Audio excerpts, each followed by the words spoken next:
بسم اللہ الرحمن الرحیم۔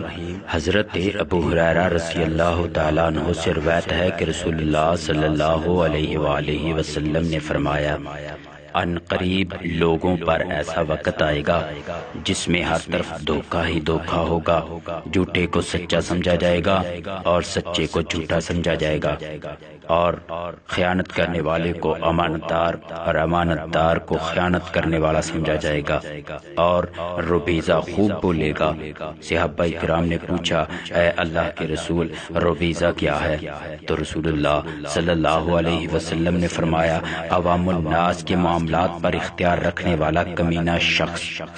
دوسری روایت میں آتا ہے، حضرت ابو ہریرہ رضی اللہ تعالیٰ عنہ روایت بیان کرتے ہیں کہ رسول اللہ صلی اللہ علیہ وسلم اپنی مجلس میں لوگوں سے گفتگو فرما رہے تھے۔ ایک آدمی دیہاتی آیا اور کہنے لگا، اے اللہ کے رسول صلی اللہ علیہ وسلم، قیامت کب آئے گی؟ آپ نے فرمایا، جب امانت ضائع کر دی جائے گی تو قیامت کا انتظار کرنا۔ اس سوال کرنے والے نے پوچھا کہ کہنے لگا، اللہ کے رسول، امانت کیسے ضائع ہوگی؟ تو آپ صلی اللہ علیہ وسلم نے فرمایا، جب سب کے سب کام جو ہے وہ نکمے لوگوں کے سپرد کر دیے جائیں گے تو قیامت کا انتظار کرنا۔